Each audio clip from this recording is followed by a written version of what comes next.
Imaginemos por un momento sostener una brújula antigua, de esas pesadas de latón. Sí, las típicas que se sienten frías al tacto, ¿no? Exacto.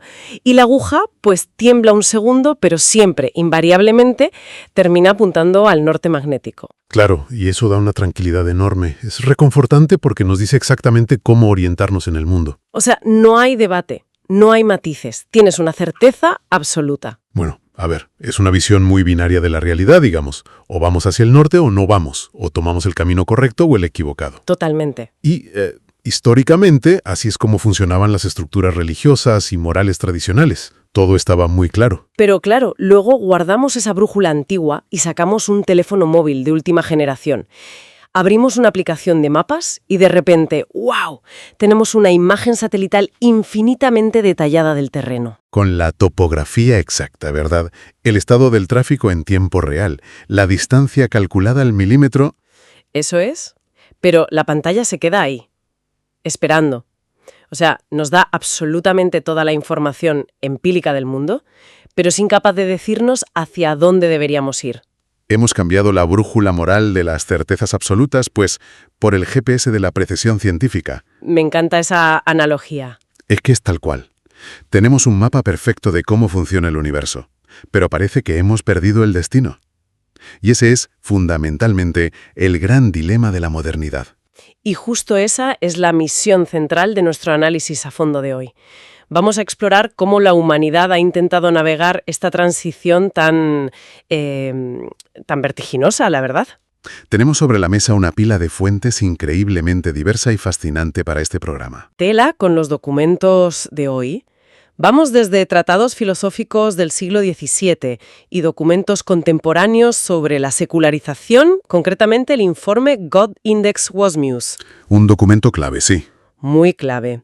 Y pasamos por debates sobre física cuántica, informes sobre el antisemitismo moderno en Argentina, hasta llegar a la bioética detrás de la nanotecnología. Casi nada.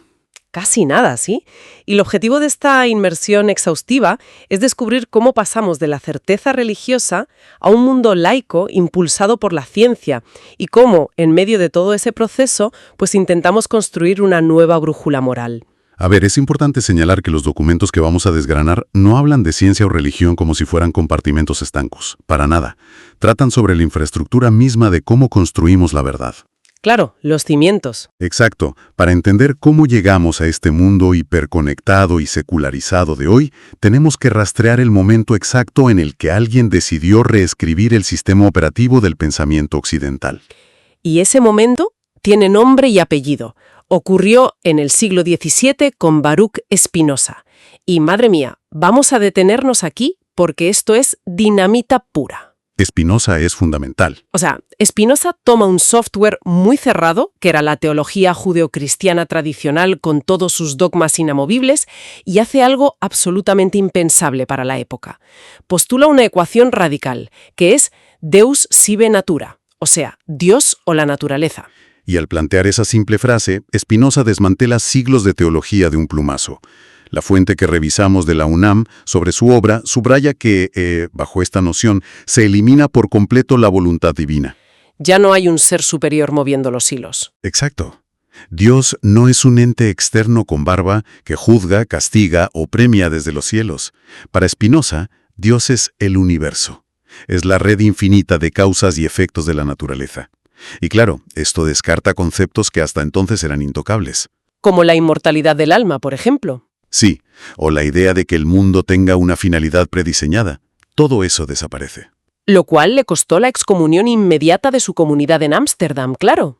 Lógico en su contexto. Pero lo que me resulta fascinante de las fuentes es que esta semilla del naturalismo secular no destruyó la religión desde fuera. De hecho, el intérprete Jubel lo llama a Spinoza el primer judío secular porque priorizó la libertad filosófica. Y esa misma chispa, irónicamente, germinó siglos después dentro de la propia religión, obligándola a actualizar su código desde dentro. Y aquí es donde quiero que entremos de lleno en el documento God Index, porque sinceramente sus conclusiones me han volado la cabeza. El God Index es un informe brillante. Documenta precisamente esa actualización interna. Analiza cómo, frente al imparable avance de la ciencia empírica, ciertas ramas de la religión optaron por no luchar contra la razón. Sino integrarla, ¿no? Eso es, integrarla en su visión del mundo. Y el ejemplo paradigmático que expone nuestras fuentes es la evolución hacia el judaísmo reformista que nace en la Alemania del siglo XIX. Espera, porque estaba leyendo sobre estos debates del movimiento reformista en las fuentes y me encontré con figuras como el rabino Samuel Holtheim. Holtheim. Sus posturas fueron revolucionarias. Revolucionaria se queda corto. Este hombre propuso abolir la circuncisión y trasladar los ritos del Shabbat al domingo. Todo para encajar en la sociedad europea moderna. Y yo me pregunto, ¿cómo justifica una religión milenaria semejante ruptura utilizando un enfoque racionalista? Bueno, lo justifican cambiando la definición misma de qué es la ley religiosa. El Guth Index detalla cómo el reformismo, con pensadores como Abraham Haiger, adopta lo que llaman el método histórico crítico. Vale, ¿y eso qué significa en la práctica? Pues significa que empiezan a ver la halajá, la ley judía, no como una revelación dictada literalmente por Dios en el monte Sinaí, sino como un documento histórico, un texto escrito por seres humanos en un contexto específico. O sea, le quitan el componente mágico o sobrenatural. Exactamente. Si la ciencia ya explica el mundo físico, la religión ya no necesita explicar por qué llueve o cómo se formó la Tierra. Lo que necesita explicar es cómo debemos tratarnos los unos a los otros. Pasa de ser un manual de física inexacto a un manual de ética pura y dura. Eso es. Y las fuentes señalan que esta evolución culmina ya en el siglo XX con Mordecai M. Kaplan y su obra fundacional Judaísmo como civilización. Kaplan lleva todo el análisis del Guth Index a su máxima expresión. Me pareció interesantísimo lo de Kaplan. La aportación de Kaplan es vital para entender nuestra modernidad secular. Él argumenta que el judaísmo no es una fe abstracta en lo sobrenatural, lo define como una civilización en constante evolución. Y da un paso más allá abrazando un enfoque materialista y laico. O sea, para él, Dios no interviene en la historia, no separa los mares. Dios es una idea, una fuerza que representa los ideales éticos más altos de la humanidad. Se sustituye el ritual ciego por la acción social. El centro de gravedad de la creencia pasa a ser el concepto de tikkun olam, este principio tan precioso que significa reparar el mundo. El Guth Index concluye que este movimiento demuestra la resiliencia increíble de las estructuras culturales. Al abrazar la ciencia y renunciar al dogma sobrenatural, construyen una identidad basada en el progreso humano, la razón y la fraternidad. Es un intento brillante, la verdad. Mantener la ética comunitaria en un universo que ya está explicado por la física. Pero a ver, si pensadores como Spinoza y Kaplan nos dieron este nuevo sistema operativo basado en la lógica, el humanismo y el método científico... Sí, surge una contradicción gigantesca. Gigantesca. Porque si miramos a nuestro alrededor, este mundo racional y secularizado no parece haber erradicado para nada nuestros instintos más oscuros. Para nada. Y aquí es donde las fuentes nos dan un golpe de realidad tremendo con el informe sobre antisemitismo en la Argentina de 2017 elaborado por la DAIA. Los hallazgos de ese informe funcionan como una radiografía sociológica implacable. Analiza cómo se manifiestan los prejuicios en la era digital, y lo que revela es durísimo. Muestra que el acceso universal a la información no ha vacunado a la sociedad contra el odio. En absoluto. Cuesta asimilar los datos. El informe documenta incidentes en el espacio físico, desde luego, pintadas, agresiones, pero la verdadera explosión de agresividad ocurre en Internet. Hablamos de redes sociales, foros como Taringa y secciones de comentarios en los principales periódicos. Y quiero aclarar una cosa importante para quienes nos escuchan. Nosotros aquí nos limitamos a reportar los datos del documento con total neutralidad, sin emitir juicios políticos sobre los debates de Oriente Medio, pero los datos sociológicos están ahí. Y son innegables. ¿Es un reflejo de la sociedad? Lo que me resulta incomprensible es esto. Tenemos ordenadores cuánticos, enviamos sondas a Marte, o sea, la cumbre de la razón. ¿Cómo es posible que alguien esté tecleando palabra por palabra una teoría de conspiración medieval sobre dominación mundial en una plataforma del siglo XXI? Pues porque cometimos el error de pensar que la herramienta moldearía al usuario. Claro, asumimos que la tecnología racional crearía humanos racionales. Exacto, pero Internet actúa aquí no como una cura, sino como un nuevo huésped biológico para un virus muy antiguo. Los virus necesitan huéspedes para mutar y sobrevivir. El tribalismo, el miedo irracional al otro, las teorías de conspiración, todos esos son virus emocionales. Entonces, cuando llevamos ese virus a la red, le damos el ecosistema perfecto para proliferar a lo bestia. El algoritmo, además, no juzga la veracidad moral del contenido, solo busca la interacción, el clic. Totalmente. El informe de la Daya cita ejemplos específicos donde se mezcla el antijudaísmo clásico y religioso más arcaico con conflictos geopolíticos modernos y negacionismo del Holocausto. Es una amalgama irracional. Y demuestra que la ciencia explica cómo enviar un mensaje de texto alrededor del globo en milisegundos, claro, pero no tiene ninguna capacidad para alterar la fragilidad psicológica humana de quien redacta ese mensaje de odio. Y eso nos lleva a una encrucijada filosófica enorme. Sí, porque si la razón y la información pura no nos salvan de nuestros peores instintos, y la religión tradicional perdió su monopolio sobre la verdad objetiva, pues ¿sobre qué cimientos construimos una brújula moral que realmente funcione? Las fuentes nos invitan a buscar la respuesta cruzando las ideas de titanes como Richard Feynman, Albert Einstein y el biólogo Stephen Jay Gould. Menudo trío para poner sobre la mesa. Sí, vamos a empezar por Feynman, porque en su libro El placer de descubrir aborda esta fricción directamente. Feynman postula que la esencia misma de la ciencia es la incertidumbre. Un científico debe dudar de todo el tiempo. La duda como motor. Eso es. La ciencia prospera en la duda sistemática, lo cual choca frontalmente con esa necesidad psicológica de certezas absolutas que solemos buscar en la religión o en los dogmas. Pero espera un momento. Si aplicamos ese principio a rajatabla, ¿no estamos construyendo una sociedad sobre arenas movedizas? O sea, si Feynman dice que la ciencia exige duda constante y basamos nuestra civilización en la ciencia, ¿no explica eso precisamente por qué proliferan esos foros de odio online?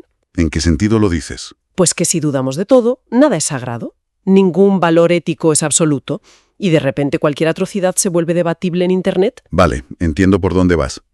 Ese es el peligro del relativismo extremo, sí. Y es exactamente la fisura que Albert Einstein identifica con una lucidez tremenda. Nuestras fuentes recogen su ensayo sobre ciencia y valores, donde Einstein establece una división estricta entre medios y fines. La famosa frase de que la ciencia sin religión está coja. Esa misma. Él afirma, y cito casi textual, la ciencia sin religión está coja, la religión sin ciencia está ciega. Aunque, teniendo en cuenta que Einstein compartía la visión panteísta de Spinoza que mencionamos al principio, no se refiere a la religión como dogma ortodoxo, sino más bien a una reverencia profunda por los valores humanistas. Exacto. No habla de ir a misa o a la sinagoga, habla de valores. Su argumento central es que la física es éticamente muda. Totalmente muda. La física puede darnos los medios para dominar la fisión nuclear, pero las ecuaciones en sí mismas no contienen ninguna directriz moral sobre si deberíamos usar esa fisión para iluminar una ciudad entera o para borrarla del mapa con una bomba. El conocimiento empírico del qué es nunca nos dirá el qué debería ser. Es escalofriante si lo piensas. Stephen Jay Gould intentó solucionar este callejón sin salida con su famoso concepto de los magisterios no superpuestos, o NOMA, por sus siglas en inglés. Pero, leyendo los documentos sobre esto, me pregunto cómo funciona el NOMA en la práctica, en el día a día. A ver, Gould propone un tratado de paz intelectual, básicamente. Argumenta que la ciencia por un lado y la religión o la filosofía moral por otro tienen jurisdicciones completamente separadas. Como dos tribunales distintos. Sí. El magisterio de la ciencia cubre el reino de lo empírico, de qué está hecho el universo y cómo funciona. Y el magisterio de la moral cubre el reino del significado humano y los valores. Vale, o sea que en la práctica esto significa que la biología nos explica el mecanismo exacto de cómo se divide una célula humana, pero es la ética la que debe sentarse a debatir el valor intrínseco de esa vida celular en áreas complejas como la clonación, por ejemplo. Exactamente. Tienen que coexistir sin invadir el territorio del otro. Y esta idea de jurisdicciones separadas adquiere un tono casi poético en los textos del filósofo Fernando González, que también están incluidos en nuestra bibliografía de hoy. Sí, la perspectiva de González es muy interesante. Argumenta que intentar medir la divinidad o la moral con herramientas empíricas es simplemente absurdo. González utiliza el concepto de la neant. Afirma que Dios, o esa fuerza ética primordial de la que venimos hablando, no tiene coordenadas científicas. No es algo que puedas meter en un microscopio. Claro, no es un electrón, no tiene masa, no emite fotones. La ciencia disecciona la materia buscando campos de inercia y cuantos de energía, pero González define esa presencia inefable como la NEANT, una realidad unitotal que escapa completamente a los laboratorios. Me parece una forma muy bella de decirlo. Es el reconocimiento de que la profundidad del amor, la compasión y la sabiduría humana jamás podrán reducirse a una tabla periódica. Ni a una ecuación matemática. Exacto. Pero bueno, todo este debate sobre magisterios, la ciencia muda de Einstein y la NEANT de González podría sonar a un ejercicio académico, de sillón, de estar por casa charlando. ¿Pero no lo es? Para nada. Tiene aplicaciones muy reales. Ahora mismo, esta desconexión entre nuestro poder tecnológico absoluto y nuestra fragilidad ética se está librando en el mundo real, y a una escala de 1/1000.000.000ª de metro. Llegamos al terreno resbaladizo de la nanotecnología. Las fuentes nos presentan el análisis de Adriana Martel Estrada sobre la bioética y la investigación nanométrica. Y es fascinante recordar que Richard Feynman, de quien hablábamos antes, ya había abierto esta puerta en 1959. Con su célebre discurso, sí, el de «hay mucho sitio al fondo». Ese mismo, donde predijo que llegaríamos a manipular átomos individuales. La capacidad de jugar a ser los arquitectos de la materia. Y los documentos detallan aplicaciones que desafían la imaginación.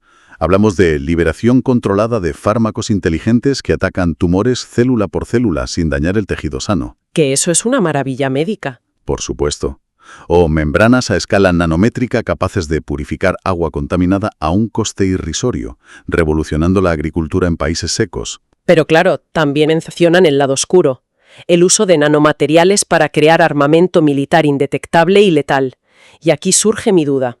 La medicina siempre ha tenido dilemas bioéticos, esto no es nuevo. Pero ¿por qué encoger la tecnología a nivel atómico crea un vacío ético tan distinto y tan urgente según los textos? Pues porque la escala cambia la naturaleza del poder, así de simple. Ya no estamos forjando una espada o inventando un antibiótico. Estamos rediseñando los bloques de construcción básicos de la vida y del medio ambiente. Es otro nivel de intervención. Martel Estrada advierte que los comités de bioética tradicionales se centran siempre en el principio médico de no hacer daño al paciente individual, pero la nanotecnología tiene un impacto global y sistémico. El vacío regulatorio es inmenso cuando empezamos a modificar propiedades físico-químicas que podrían interactuar de formas totalmente impredecibles con el ecosistema. Y de hecho, las fuentes nos dan un ejemplo devastador que ilustra perfectamente esta brecha entre el milagro científico y el fracaso ético, que fue el desarrollo de las vacunas basadas en ARN mensajero durante la pandemia. Es el caso de estudio perfecto para este tema. La ciencia, trabajando en esa escala nanométrica, logró una proeza histórica en un tiempo récord. El magisterio de lo empírico, como diría Gould, funcionó a la perfección. Salvó millones de vidas. Pero el magisterio de la moral colapsó estrepitosamente. La distribución global se basó en las leyes del mercado, no en la equidad ni en la justicia social. Claro, leemos en los informes que los países en vías de desarrollo se quedaron atrás. Y no solo por el coste inasumible de las patentes, sino porque la tecnología requería una infraestructura de ultracongelación que simple y llanamente no existía en gran parte del mundo. O sea, la ciencia hizo su trabajo, pero nuestro marco ético demostró ser profundamente disfuncional a nivel global. Lo cual nos devuelve de lleno al principio de Tikkun Olam, del que hablaban los reformistas en el God Index, o a la advertencia de Einstein sobre la ciencia coja. Todo está conectado. Si la ciencia es éticamente neutral, su aplicación siempre se inclinará hacia la gravedad del dinero y el poder político. Siempre. Y la Declaración Universal sobre Bioética y Derechos Humanos de la UNESCO, que cita a Martel Estrada, exige que los beneficios de la investigación científica se compartan con toda la sociedad, pero es papel mojado si no hay voluntad. Exacto. Sin un compromiso ético activo, la tecnología nanométrica solo servirá para ensanchar los abismos de desigualdad que ya existen. Madre mía, fijaos en el arco tan inmenso que hemos trazado en este espacio hoy. Es para reflexionar. Ha sido un viaje largo y profundo, sí. Empezamos en la Europa del siglo XVII, viendo cómo Spinoza redefinió la idea de Dios fundiéndola con la naturaleza y cómo eso abrió las compuertas del secularismo occidental. Luego vimos cómo a través del análisis del Gottindex, tradiciones milenarias evolucionaron, transformaron la revelación literal en un materialismo laico y científico, priorizando la acción social y ética sobre el dogma ciego. Y después nos dimos de bruces con la realidad, con la persistencia del odio irracional en los informes sobre antisemitismo en Argentina, comprobando que la red de fibra óptica más rápida del mundo es inútil si la usamos para transmitir los mismos prejuicios tribales de la Edad Media. Exploramos con Feynman y Einstein la profunda tensión entre la duda sistemática científica y la necesidad humana de valores absolutos, comprendiendo de una vez que la física nos da las herramientas, pero jamás nos dará el propósito. Y finalmente aterrizamos en la frontera absoluta de la nanotecnología, donde manipular la materia átomo a átomo nos exige con urgencia vital un marco moral que esté a la altura de nuestro ingenio técnico. Porque es evidente que integrar la reflexión filosófica en el corazón mismo del avance científico no es un obstáculo para el progreso. No lo frena. Es el requisito indispensable para que ese progreso no nos destruya a todos. Llegamos al final de nuestro análisis a fondo, pero hay un pensamiento provocador que merece seguir resonando para quien nos escucha. Pasamos décadas obsesionados con actualizar nuestro hardware, lograr procesadores más rápidos y dominar el mundo físico hasta su última partícula. Pero ¿qué pasaría si la verdadera prueba de fuego para nuestra supervivencia como especie no fuera diseñar tecnología a nanoescala? Ahí está la gran pregunta.